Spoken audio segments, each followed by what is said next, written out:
Good afternoon. Let me introduce Lawrence Speidell. Lawrence Speidell is a well-recognized expert in frontier market. Good afternoon, Hi. Lawrence. Pleasure. Could you tell us what is frontier markets? Well, a frontier market is defined by the people who produce indexes. And the common index for emerging markets is produced by Morgan Stanley, or it's actually now called MSCI. It happens that MSCI has given the title emerging markets to about 25 countries. There are 60 more stock markets that are smaller than those, different from those, not included in the emerging markets world. Those are all great opportunities, and those are all frontier. Okay, you said that they are great opportunities. What are the key drivers for frontier markets for the next, I would say, decade?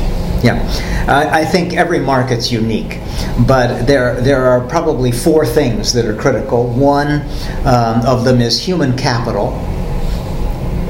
The second one is investment, which is a function of savings.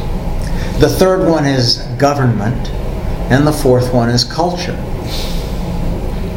Pretty interesting.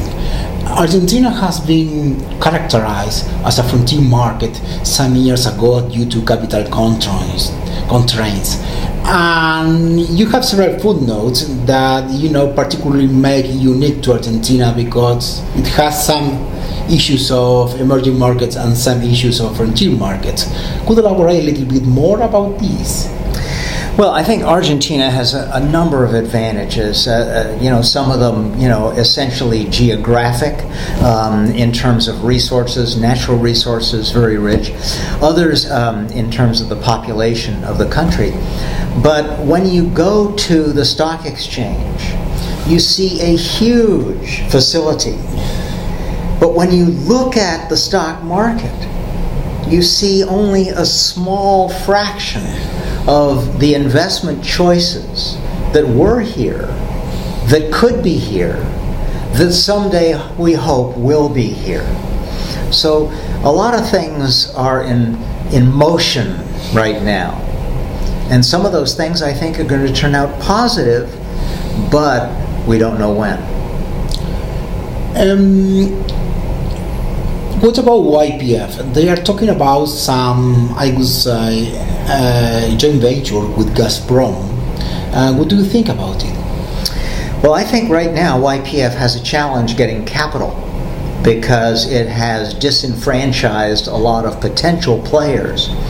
However, Gazprom is inclined to strike a deal in parts of the world that other people will not go.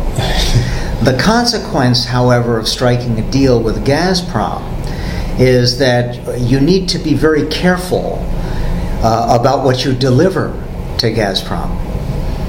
So you need to think twice about exactly who it is on the other side of the table. Do you mean corporate governance, for instance? Oh, that's one of the things, yes. Yes, I mean, there are a lot of issues that many markets have, and I'm afraid that the Russian stock market is not known for its transparency.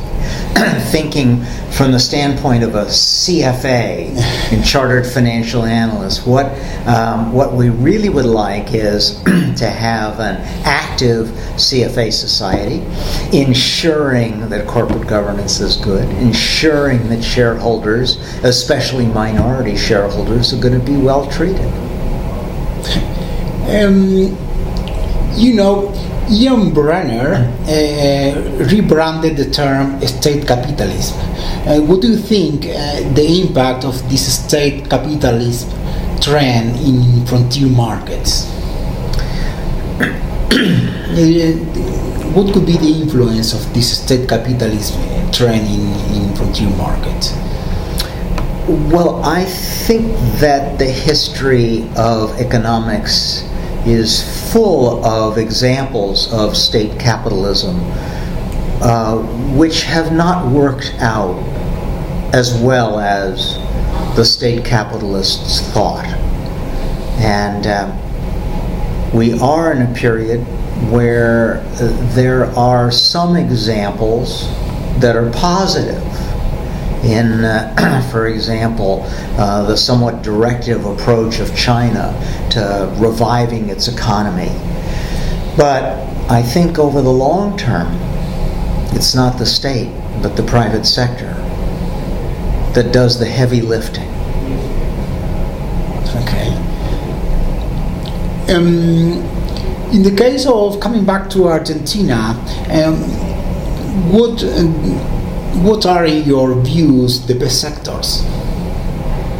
Well, views by sector, they're limited because of the limited opportunity set. So I guess I would say that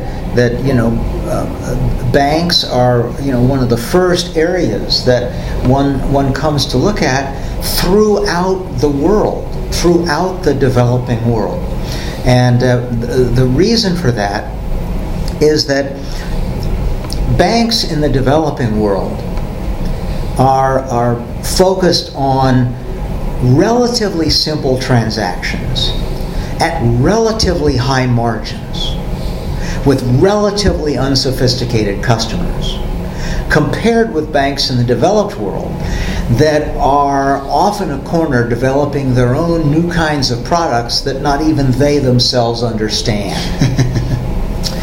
Moving beyond that, however, here in Argentina, you have the richness of the agricultural sector and the opportunities of many companies to take advantage of new agribusiness models and to capture the desire of the entire developing world for better food and Argentine beef. Well, as a concluding question, could you tell me two main risks that you see for the economy and two opportunities for the case of Argentina?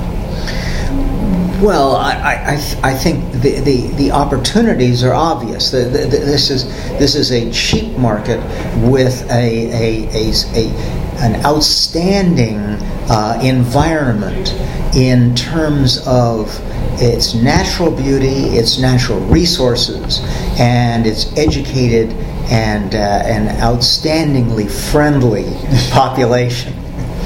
And on the other side, the risks are largely macroeconomic because there's a lot of confusion about the longevity of policies in place and policies that may be just around the corner that no one can predict.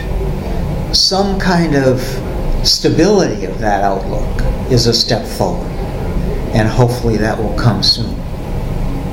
Okay. Many thanks, Mr. Speidell, for coming to visit our country and for visiting this prestigious university. Many thanks to all of you for watching. Thank you.